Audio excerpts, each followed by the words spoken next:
अस्सलाम वालेकुम students. Today our topic of discussion is major groups of archaea. Previous lecture में हमने domain Archie पढ़ा था और उनकी सम कैरेक्टरिस्टिक्स पढ़ी थी और डिफरेंस पढ़ा था with other domains of bacteria and Eukarya. आज हम पढ़ेंगे कि मेजर ग्रुप्स ऑफ आर्की जो हैं वो कौन से हैं और उनकी क्या सिग्निफिकेंस है, वो हम आज इस टॉपिक में पढ़ेंगे।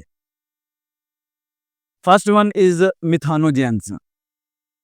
First major group of archaea. वैसे तो आर्की के बहुत ज़्यादा ग्रुप्स होते हैं, तो इधर आपकी बुक में मेजर ग्रुप्स जो हैं वो 4 दिए हुए हैं, तो हम डिस्कस करते हैं। सबसे पहला जो ग्रुप है वो है मिथानोजेन। What is मिथानोजेन? ऐसे आर्की जो मेटाबॉलिज्म में मीथेन गैस प्रोड्यूस करते थे उन्हें हम कहते थे methanogens.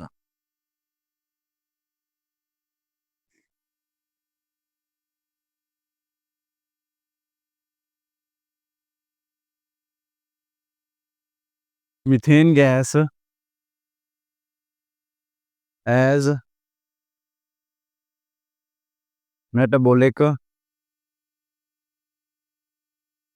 Product.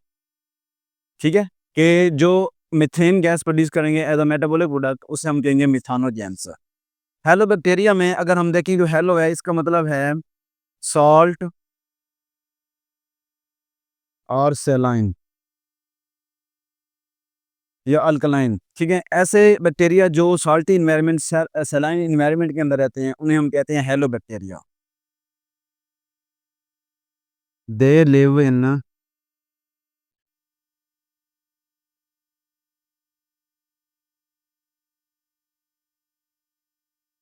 Extremely saline environment. उसके बाद हम पढ़ते हैं थर्मोकोक्सी। थर्मोकोक्सी जो हैं ऐसे बैक्टीरिया थे जो हॉट टेम्परेचर के अंदर रहते थे, इसलिए हम उन्हें कहते थे थर्मोकोक्सी। थर्मो का मतलब क्या होता है? टेम्परेचर। इसका मतलब टेम्परेचर।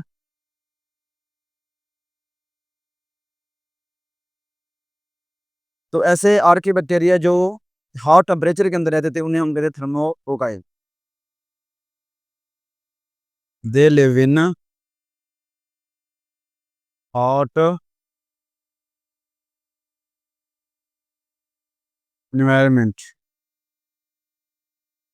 ठीक हो गया। उसके बाद थम आर्गोटा है, ये नाइट्रोजन साइकिल में इन्वॉल्व हैं। They are involve in nitrogen cycles. तो ये मेजर ग्रुप्स थे, और भी ग्रुप्स होते हैं, तो जो मेजर ग्रुप्स थे वो हमने इधर डिस्कस किए। अब उसके बाद एक इम्पोर्टेंट नोट है कि जो ह्यूमन है उसके अंदर इंटेस्टाइनल गैस प्रोड्यूस होती है, वो भी इथेनोजेंस की वजह से बन रही होती है। In humans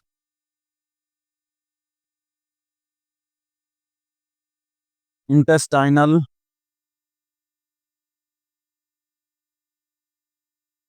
gas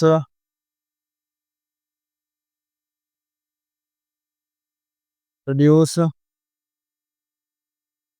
as by metabolism of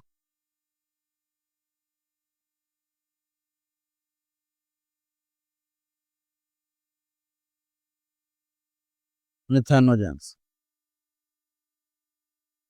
ठीक है, मेजर ग्रुप्स हमने पढ़ लिए। अब उसके बाद हम स्टार्ट करते हैं significance of Archie. What is the significance of Archie? Archie की क्या अहमियत है वो हम अब पढ़ते हैं। Sources of enzyme. सबसे पहले जो आर्की है वो हमारे पास सोर्स ऑफ एंजाइम्स हैं, कि कुछ ऐसे एंजाइम जो हॉट टेम्परेचर के अंदर काम करते हैं तो वो भी हम आर्की से जो है वो एक्सट्रैक्ट करते हैं। ठीक है, तो हम देखते हैं कौन से एंजाइम है। ऐसे आर्कियान्स जो एसिडिटी और अल्कनिटी में रहते हैं, ज़्यादातर एसिडिक और अल्कलाइन इन्वायरमेंट में रहते हैं, वो जो हैं उनसे हम एंजाइम एक्सट्रैक्ट करते हैं। क्या कहते हैं? एंजाइम एक्सट्रैक्ट करते हैं। अब वो एंजाइम जो हैं आगे किस में हेल्प करवा रहे होते हैं वो हम देखते हैं। अगर हम इसकी एग्जांपल की बात करें,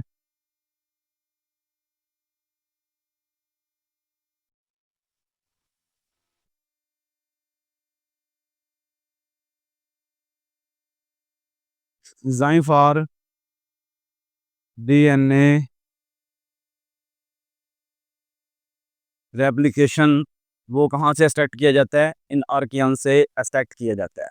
डीएनए रेप्लिकेशन में जो एंजाइम हेल्प करवा रहे होते हैं वो कहाँ से एक्सट्रैक्ट किए जाते हैं? आर्कियन से। ठीक है, अब ये जो एंजाइम है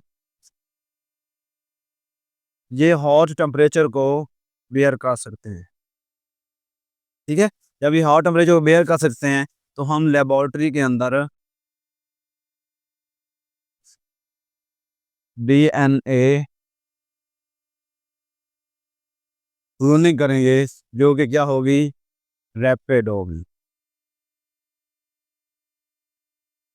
ठीक है, कि हम ऐसे एंजाइम्स जो हॉट टेम्परेचर के अंदर काम करते हैं वो कहाँ से एक्सट्रैक्ट करते हैं? आर्कियन से एक्सट्रैक्ट करते हैं जो कि डीएनए रेप्लिकेशन में हेल्प करवा रहे होते हैं, क्योंकि लेबोरेटरी जो है वहाँ पर टेम्परेचर जो है वो बहुत ज़्यादा होता है। तो जब टेम्परेचर ज़्यादा होगा तो हमें ऐसे एंजाइम चाहिए जो हॉट टेम्परेचर के अंदर काम कर सकें, तो वो कहाँ से एक्सट्रैक्ट होंगे? आर्कियन से एक्सट्रैक्ट करेंगे। ठीक है, उसके बाद हम पढ़ते हैं सीवेज ट्रीटमेंट। सीवेज ट्रीटमेंट में हमने पीछे मिथानोजेंस पढ़े। जो मिथानोजेंस हैं वो भी सीवेज ट्रीटमेंट के अंदर अहम किरदार अदा कर रहे होते हैं।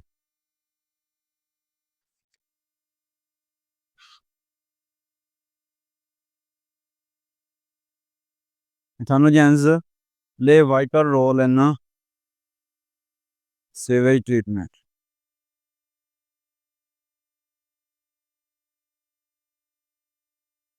ठीक है, और इधर वो क्या कर रहे होते हैं? Anaerobic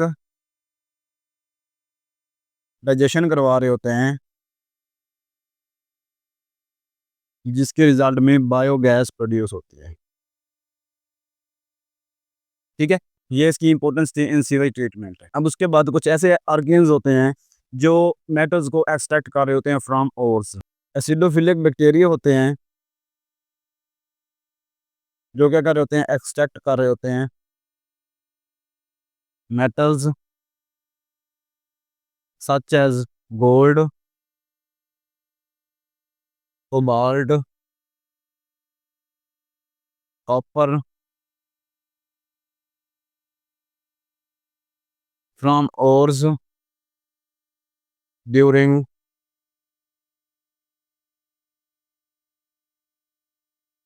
mining process.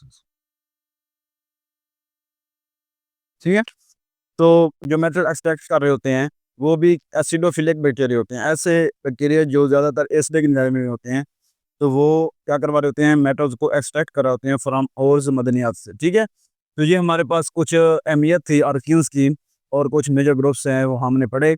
अब हम नेक्स्ट लेक्चर में सेकंड डोमेन स्टार्ट करेंगे, that one is domain bacteria.